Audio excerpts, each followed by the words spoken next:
Hey guys, welcome back to my channel. So today I'm going to hop on and just give you kind of my first impressions of this Fossil Jasmine flap crossbody. But before I get started, I do want to say thank you to those of you who have subscribed. And if you haven't subscribed already, please consider doing so. I put out a lot of videos about contemporary design handbags like Coach, Michael Kors, Fossil, Longchamp, as well as some luxury gems like Gucci and Burberry. And if you end up liking this video, please do give me a thumbs up down below.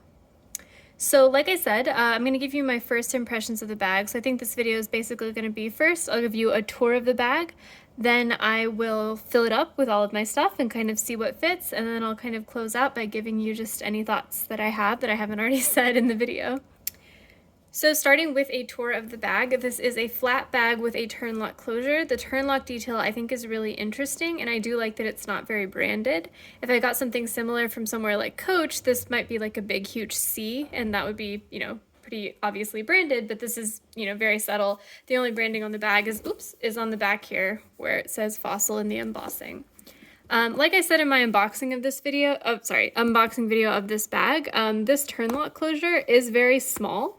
So, if you're someone who doesn't have a lot of dexterity, or you just generally don't I can imagine someone with larger fingers, this might feel very small to them. It might be harder to open and close, but I do like the way it looks. The front does have a piping all around, which I think is a nice touch. It's not just glazing, it's actually piping. And that is helpful because I don't know if you are familiar with the Pochette Matisse or the Coach Court, but those bags tend to have cracking in the glazing along the flap because you're opening and closing and opening and closing, and it wears out. So having piping here creates a much stronger kind of fold than something like the Pochette Matisse.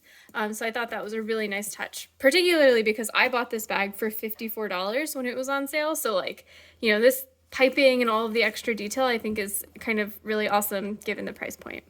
The piping is not perfect. There are some, little wiggles here in the leather. It's not perfectly aesthetically, perfect, but given that this bag costs a sixth of the price of the Coach Cassie and I don't even know, 100th of the price of the Pochette Matisse, given that you have piping instead of glazing, I think it's awesome. The side of the bag is very simple. You just have a slight kind of pleat-ish thing here, and then you just have a strap. The strap is not removable, which, I don't know. This bag doesn't have a top handle or anything, so there'd be no point in removing the strap, but if you wanted to switch one out, you'd actually have to cut it off. You can see that the texture of the leather is very, there's big grain marks. It does look a little almost wrinkly. So if that's something that would bother you, maybe this isn't the bag for you.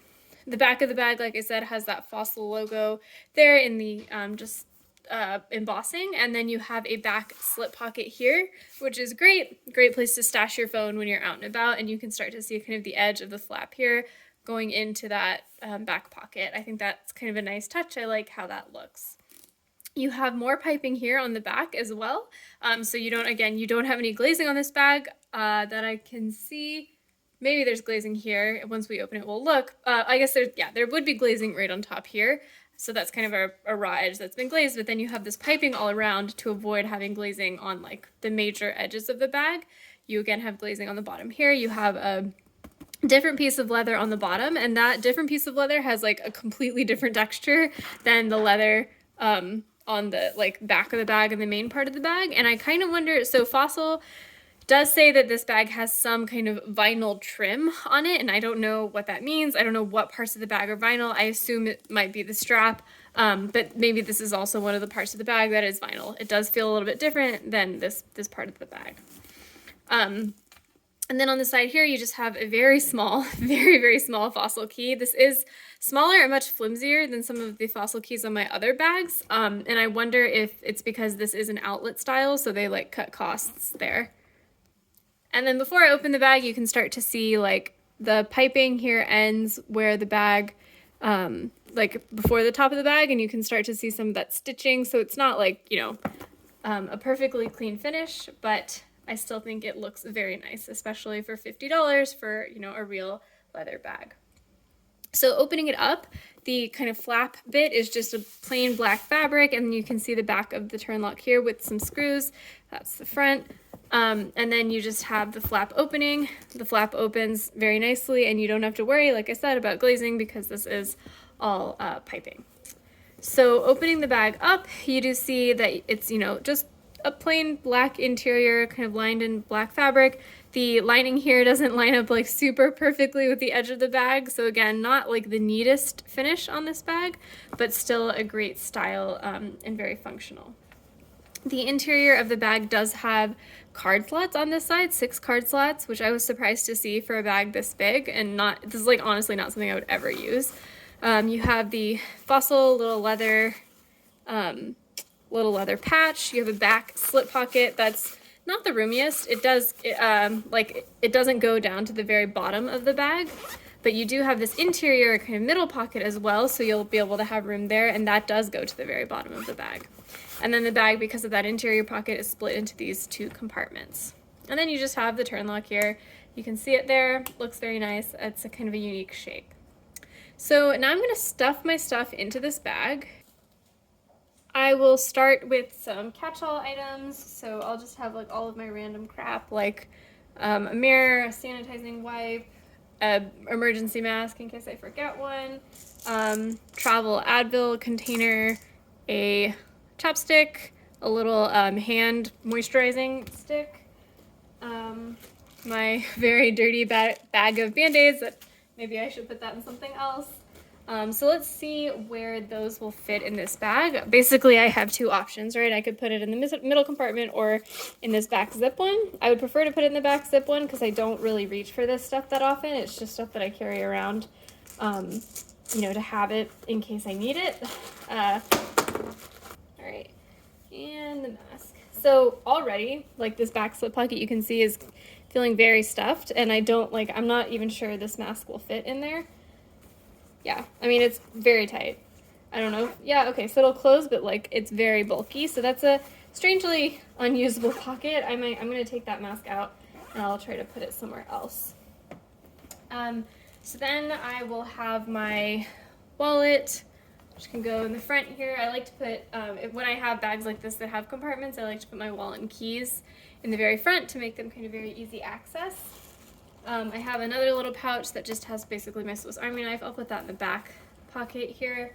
And then I have the ever important hand sanitizer, tissues, and then a bag of, you know, more like higher quality masks. Those can also probably go in the back here. And so then I have still that mask that doesn't fit. And I guess I haven't used this interior zip pocket yet, so maybe I'll put the hand sanitizer, well, maybe I'll put these masks in there just so they're somewhere separate. Yeah, so it does feel like it got full very fast. It feels very full right now, so I wouldn't necessarily, it like looks like a very big bag, but I guess because of all the compartments it doesn't end up holding that much. But I mean, this is everything I would need on a day-to-day basis, and like if I really needed to save space, one of the things that I tend to take out is this big old chunky moisturizing stick, because I honestly don't use it that much. So if I took this out, it does start to feel a little bit less kind of overstuffed. And I still do think even with it feeling this full, I'd be able to fit my phone back here without a problem. So it's still very usable. So in terms of my like first impressions of this bag or any kind of thoughts about whether or not, you know, what things I like and don't like, there are some, you know, aesthetic things where they weren't finished perfectly. The piping here is not perfectly even. The lining here ends up higher than the rest of the bag.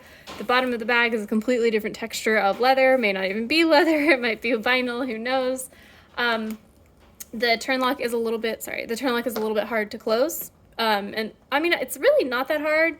It just feels very small. Like mentally it feels difficult, but I have not had trouble closing it.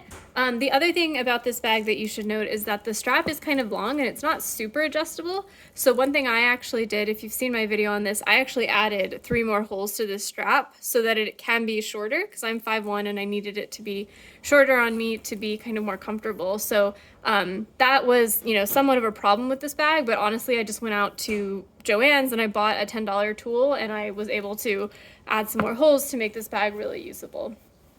So overall, I think it's a really pretty bag. I like the main selling point to me here is that this is a flat bag with that piping that's very similar to my Coach Court bag, actually, which, you know, is a bag that probably was $200 in the 90s, so much higher quality or like much more expensive. So this is kind of a great other option. So yeah. Thanks guys for watching. Let me know in the comments below if you have any questions, and I will see you next time. Bye.